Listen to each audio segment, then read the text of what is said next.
Pretty much my main opportunities when if I can't. Hey there, and welcome back to Five Nights at Scarlet Devil 2, where last time we left off, we pretty much got through nights 1 through 5. We kind of got, I guess, pretty much a good ending in the sense where we managed to stop everyone's possession by breaking the curse within Remelia, and so now we have extras along with night 6. So I think first I'm gonna do 6th night, hop right into that. Let's see if it's just maybe a more difficult night, maybe. Okay. We already know the deal with the sedative. Check everywhere. Rinse and repeat.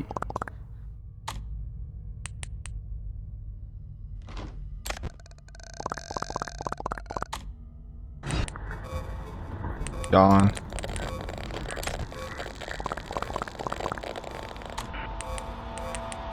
Already, huh?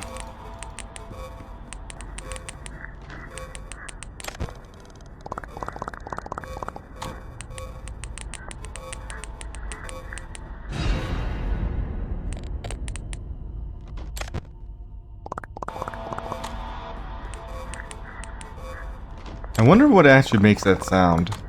It was like just constant sirens. Is that, or is that even supposed to be like a sound cue? And maybe, maybe it's not even that. Maybe it's just like supposed to be like in the ambience. But I feel like it happens so sporadically.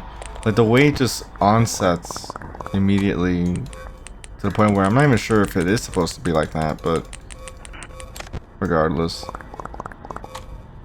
Best not to worry about that right now.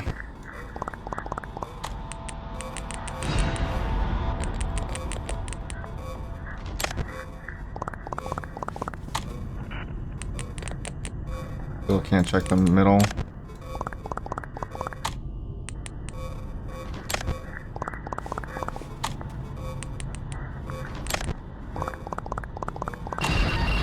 Hide.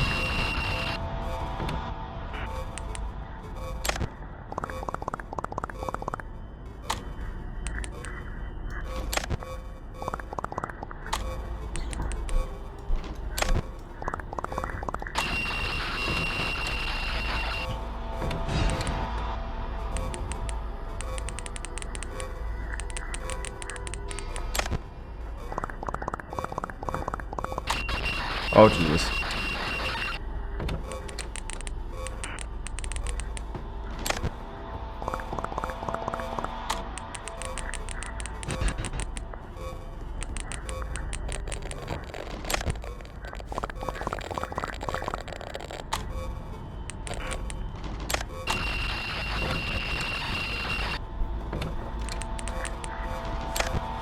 Still nothing down the middle, no visibility. She's back.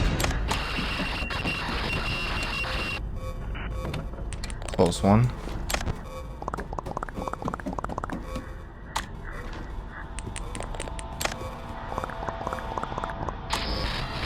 Hide.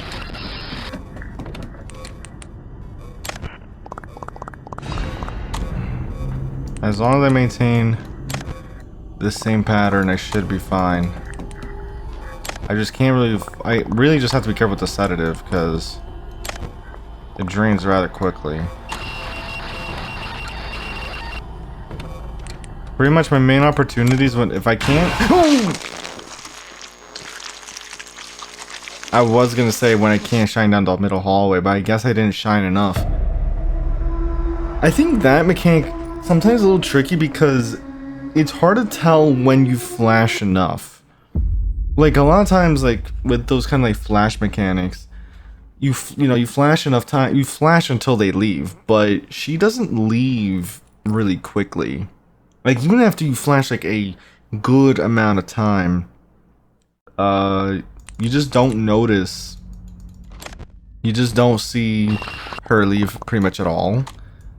So I think that part, that mechanic in particular, is executed a little weirdly. So it's like now I wonder like how long should I try and flash that hallway for? So it's like I can't really just flash this until she leaves.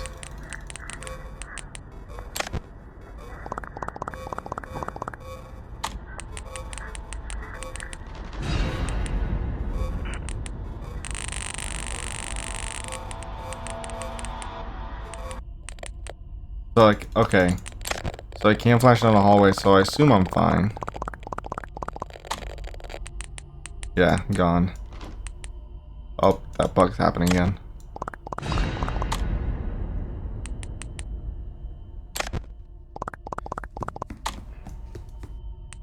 Cause she definitely didn't sneak by me in the through the hallway. I was paying attention to that pretty much constantly. Now Remilia's there. I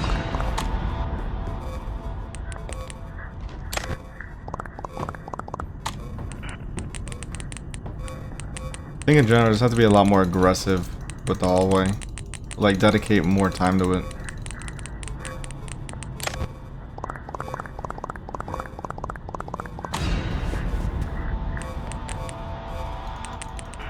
So, like, there, I assume she left. But then again, she wasn't...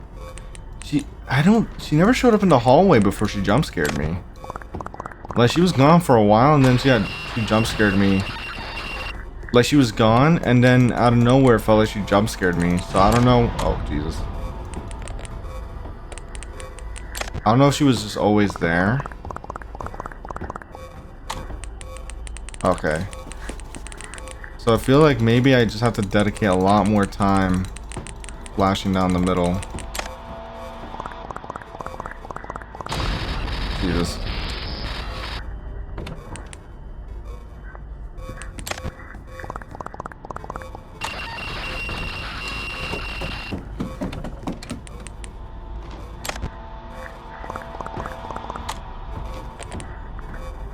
See, like there. I can't... Oh, Jesus. Okay, so... That's what I have to be careful of. Maybe... See, like right now, like she... Like, I can't shine on the hallway. Jesus. Is it because she... Yeah, she is still there.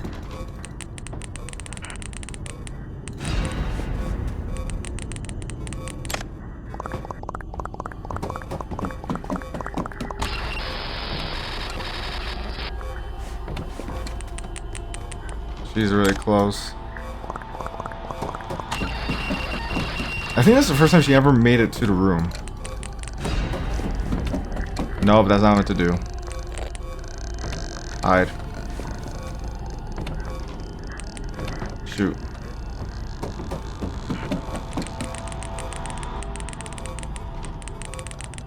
This isn't good.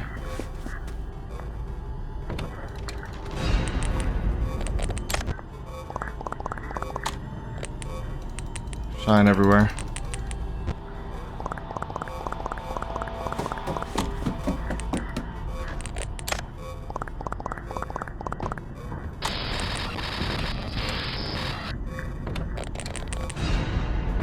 No. Oh, I bugged it. God damn it. I bugged the game by switching by using too many of the buttons at once on accident. Damn. Okay, can I just leave? Yeah. That is a pretty annoying bug, as I only encountered it twice, but it pretty much is game ending. Because it just bugs out the whole UI. I was doing good too, 3 AM.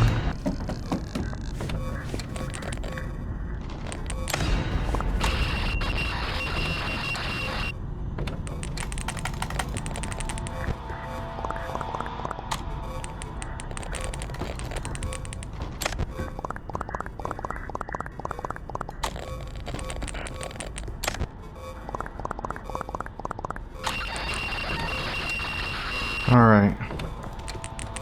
Check everywhere.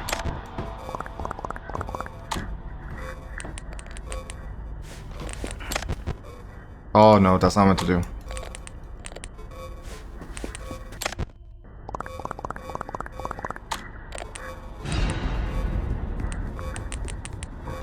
Oh, where'd she go? I'll hide.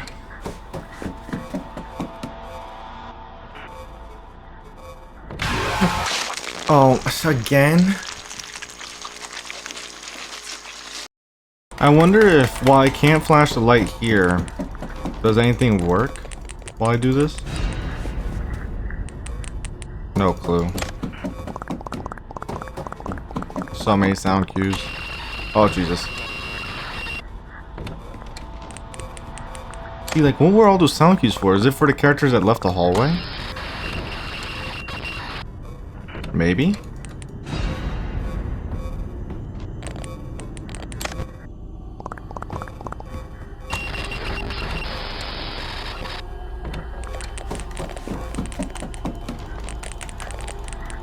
See, like, it sounds like someone left again.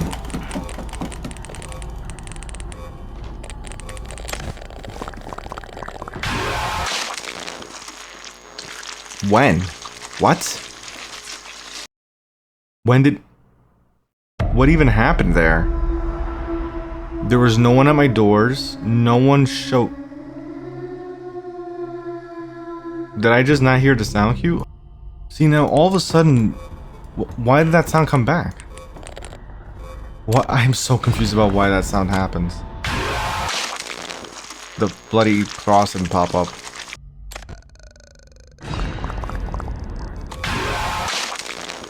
I hate it when that happens. Like, I keep forgetting the button doesn't always appear. For some reason, the button is there during the layout. Other time, it's not. I have to remember to just use the cross to force myself out of the cameras.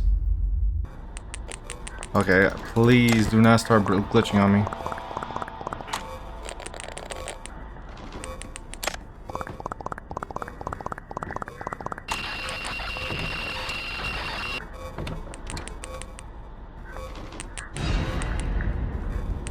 Crucifix is starting to glitch.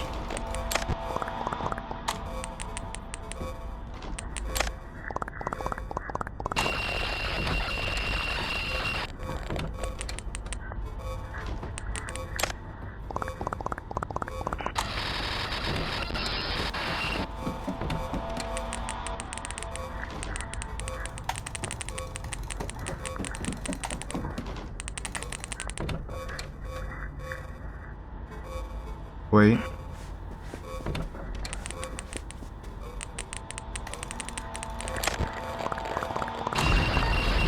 Jesus.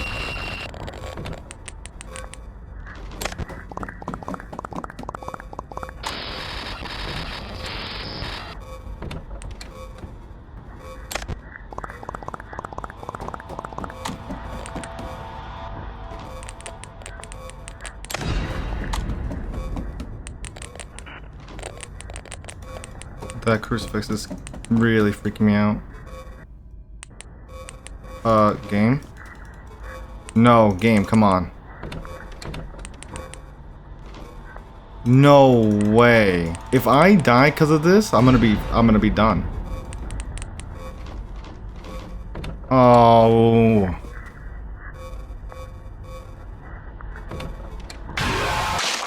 That's such... Okay, I died to Sakia, but... I'm so done, man. One more try. That would have never happened if I wasn't worried about the stupid... Wow, that's such a bummer, man. 5 a.m. And so far, the main reason why I've been getting comp is besides Sakia, is frankly like just game issues. Like either sound cues aren't playing. I think that's happened twice so far. Doesn't happen too often, luckily. But besides that, my bloody UI has pretty much been the biggest reason. I honestly feel like the more I play, it's like I feel like I'm just like am I going too fast for the game or something? With all my incessant clicking.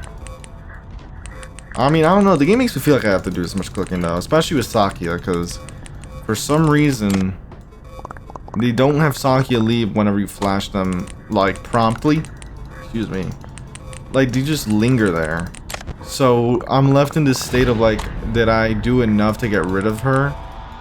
Like, is she like, have I reached the threshold, or am I gonna get jump scared because I didn't flash her enough? Seems like I passed the test this time. I'm pretty sure it seems like if you flash her, it's like you delay her from being able to kill you, right? So with that in mind, that's why like I mean I don't know. Again, it's still weird. I'll talk about it like when I get my thoughts on the game, but it's a bit odd the way that one is executed. Stop croaking. Oh, she's right there.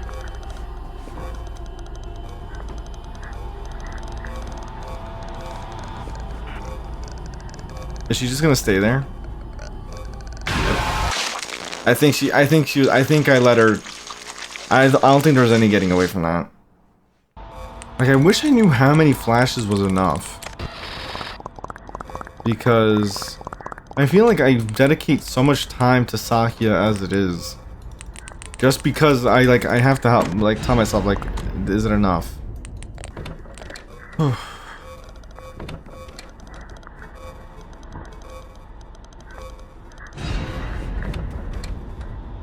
No, what? I'm done. I'm done. I didn't do anything crazy there. Like, what the hell? This is ridiculous. Unless the only, like, I can't anymore. I really can't. What's the point?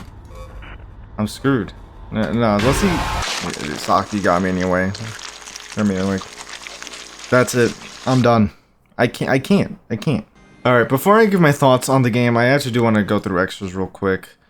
We do have characters, and I did see there's like bio information for each of them. So first, our character, Patchouli, an extremely intelligent and reclusive magician with a deep passion for books and elemental magic. She spends almost all of her time inside the Scarlet Devil's mansion's library.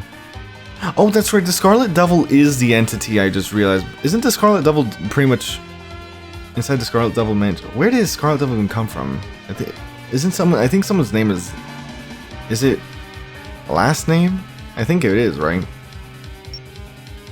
Or maybe, well, Scarlet. I guess that's where that part comes from. Flandra Scarlet, Remelia's younger sister. She may seem innocent, but she possesses overwhelmingly destructive power and an unpredictable personality. Probably my favorite. I think I made this comparison already with the first game, but it reminds me a lot of, like, I think just like the overall style makes me think a lot of Higurashi or When They Cry, that anime / visual novel. I don't know, that's what it makes me think. That's like, I think that's part of one of the draws that I had to the first game, and like in the first place, was because of that aesthetic. Then Sakuya Izayoi, the elegant maid of the Scarlet Devil Mansion. Calm and efficient, she is known for manipulating time and using knives in combat. Then Remelia Scarlet, the charismatic mistress of the Scarlet Devil Mansion, a proud and theatrical vampire who loves acting like a powerful noble. Then you have Koakuma, a small demon who assists Patchouli inside the library. The true Scarlet Devil? Question mark? I mean, yeah, it kind of does fit, doesn't it? Hong Mei Ling, the gatekeeper of the Scarlet Devil Mansion. Relaxed and friendly, she fights using martial arts and chi manipulation. Then Koichi Komeji, I think she was one of the people who, she showed up. She was actually a visitor like our character in the first game, and ended up like this. An enigmatic, what the hell? An enigmatic girl who sealed away her own subconscious mind. She acts unpredictably and is almost impossible to understand. You know, I realized she never shows up, like, she never shows her face in the office. She just goes through the hallway. I just realized. Cerno, an ice fairy who's completely convinced she's the strongest, despite often behaving like a mischievous child.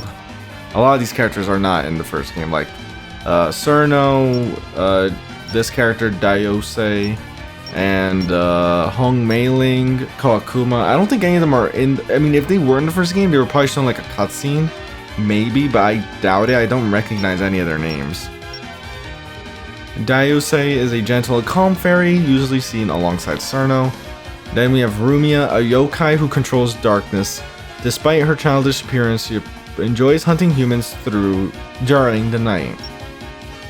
Amatsu Mikaboshi, a dark entity from Japanese mythology associated with chaos, stars, and primordial darkness. Often portrayed as a rebellious or evil god, he was the one who cursed the yokai living inside the Scarlet Devil Mansion. And so that ends up with Patchouli. I don't recall, again, if any of these characters were in fact us. I mean, regarding, like, definitely not Koakuma. My guess, if it was any of them, no, it couldn't be them either, because they're fairies. The only one that could have been, like, assume, like, if we turned into a yokai, then it probably would be Rumia, but, like I said, I don't quite remember if what happened to our character really after the first game. You know, we died, but I'm not sure like where their fate resides in this game. Well, that said, that covers pretty much the extras. Obviously, we can't do custom nights since we can't beat night 6. With that said, my thoughts on the game. I think in general, I think to get the constructive stuff out of the way, in general, like, I think the biggest thing that really just needs working on is the UI stability, because it is incredibly unstable. At least it has been for me throughout night 6. It's happened before, and it is frustrating, especially when I'm not doing anything and my buttons disappear, and it's like, okay, you're pretty much stonewalled, right? You can't do anything. It's pretty much game over. The most frustrating one was when I got to 5 AM, the button's there, but it no longer works. It's like stuff like that is just so frustrating to deal with. So I think in general that just needs to be the first thing. Like if they plan on continuing to update the game, or like, you know, they're doing bug fixes or not, I think that should definitely be a big priority, because that is a huge turn off, like in general, like especially when you're trying to get through a difficult night like night 6, for example.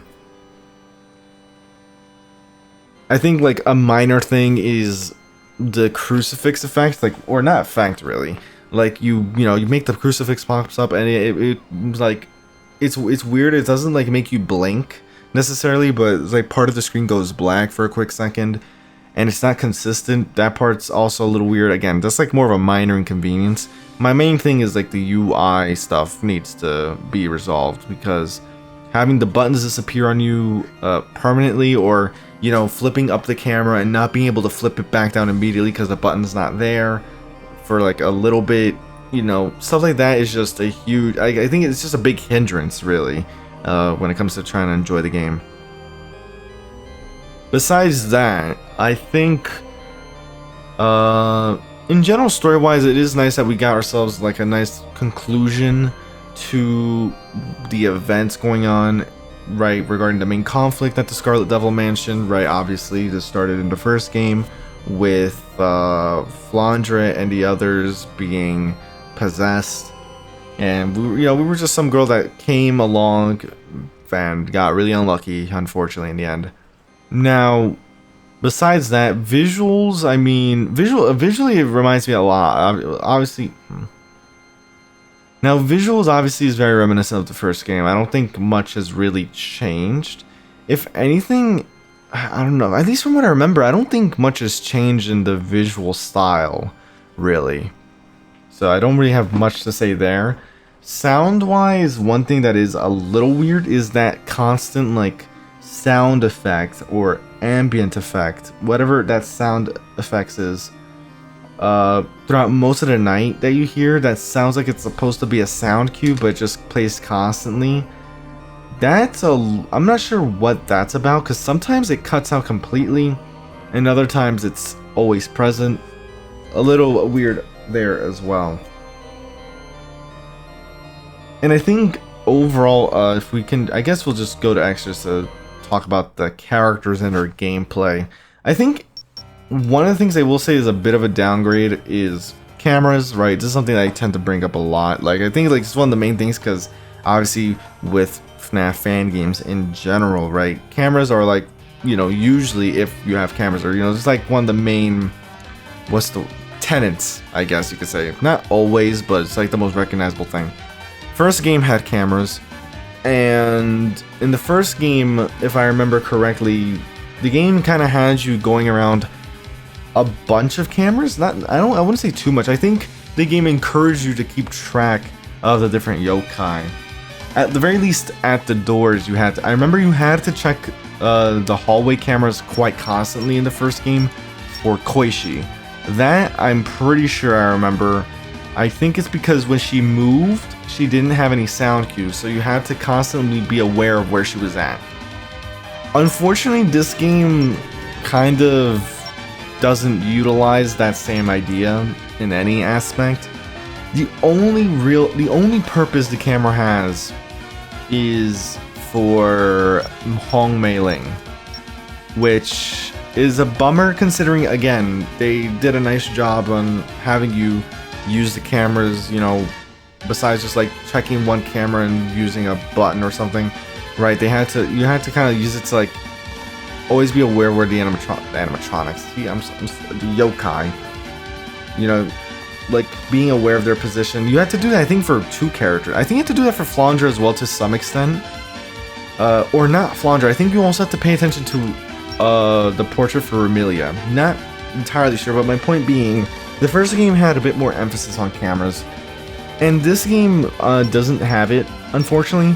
They did have that mechanic, right, where you can show hidden illusions, right, which would pretty much expose like one of the characters on camera. But it's a useless feature in the like later nights because, for one, you don't really need to know where they are ahead of time, right? You'll know just by checking the hallway, left door, right window, if they're pretty much attacking you. So it kind of makes that feature pointless, unfortunately.